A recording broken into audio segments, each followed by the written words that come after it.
মসজিদ যে আল্লাহর ঘর, এখানে আসা, এখানে বসা, এখান থেকে আপনি এই মসজিদের মধ্যে থেকে আপনি কিভাবে নিজেকে পরিচালিত করবেন, কিভাবে থাকবেন, কিছু নিয়ম কানুন আছে। কথা বলেন আছে কিনা? মসজিদ, এটাকে বলা হয় মসজিদের আদব। মসজিদের আদব। কিন্তু আমরা মসজিদে আসি, বেশিরভাগ মানুষ মসজিদের আদবে জানি মসজিদের আদবে জানি। মসজিদের প্রথম আদব হচ্ছে, 1 নম্বর আদব হচ্ছে মসজিদের ঢোকার সময় ডাইন পা দিয়ে ঢুকে দোয়া পড়ে ঢোকা, প্রবেশ করা। এটা জানেন কোন পা দিয়া? কিন্তু কিছু মূর্খ আছে না যে দড়িয়ে বাম পা। নাই আল্লাহর ঘর মসজিদের ডাইন পা দিয়া ঢুকতে হবে, এইটাও যদি পড়াই শিখাই দেওয়া লাগে, তাহলে আপনি মুসলমানের ঘরে জন্ম নেওয়ার দরকারটা কিছু। মসজিদে ঢোকার সময় ডাইন পা দিয়া দোয়া পড়ে ঢুকতে হয়। দোয়া একটা আছে, পারেননি কি? না বেশি কয়, কম। দোয়া একটা আছে তো, কি দোয়া? কি? আল্লাহুম্মা ইফতাহ লি আবওয়াব রাহমাতিক। হাদিস শরীফে আরেকটু বেশি আছে, বিসমিল্লাহি ওয়াস সালাতু ওয়াস সালামু আলা রাসূলিল্লাহ আল্লাহুম্মা ইফতাহ লি আবওয়াব রাহমাতিক। হাদিস শরীফে আছে এইটুকু। আপনি যতটুকু পারেন ততটুকু পড়েন, আদব রক্ষা হইল। 1 নম্বর। বাহির হইতেও দোয়া আছে।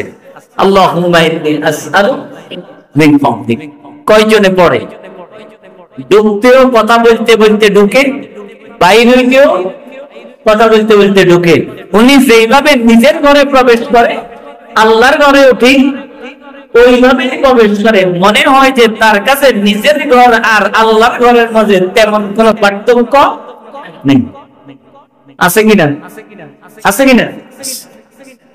এইভাবেই করে।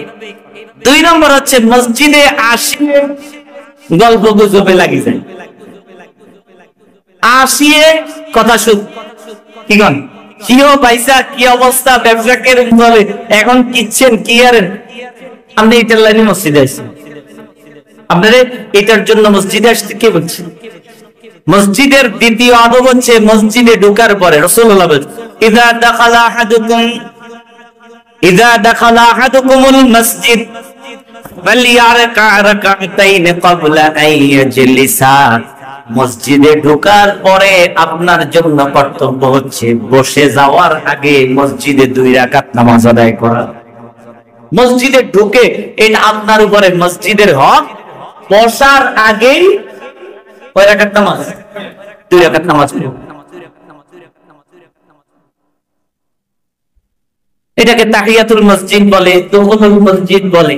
এক কথা রাসূল বলছেন 2 রাকাত নামাজ পড়ার আগে বসিও। দামে বসে গেছেন, বসিয়ে কি করছেন?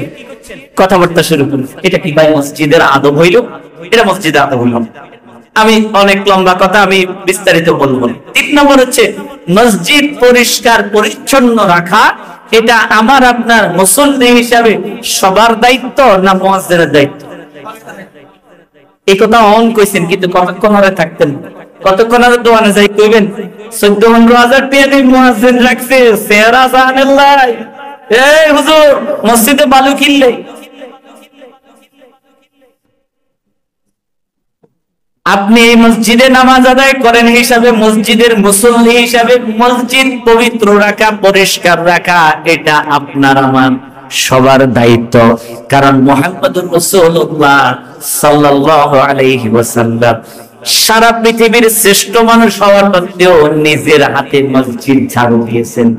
দেন নাই? দিয়েছেন। মুহাম্মদুর রাসূলুল্লাহ যদি মসজিদ ঝাড়ু দিতে পারে, আপনি কোন লাকসাইয়ের বেটা হইছেন?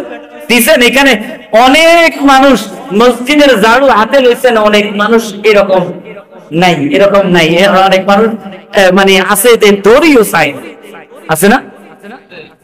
অথচ মুসল্লি সবাই যদি মুয়াজ্জিন সাহেবরে একটু সহযোগিতা করে যে হুজুর মসজিদ আপনি প্রতিদিন ঝাড়ু দিন, আপনি সওয়াব পেকিল লইতেন, কিছু সওয়াবের ভাগ আমাদেরকেও দেন, এটা বলছেন কখনো?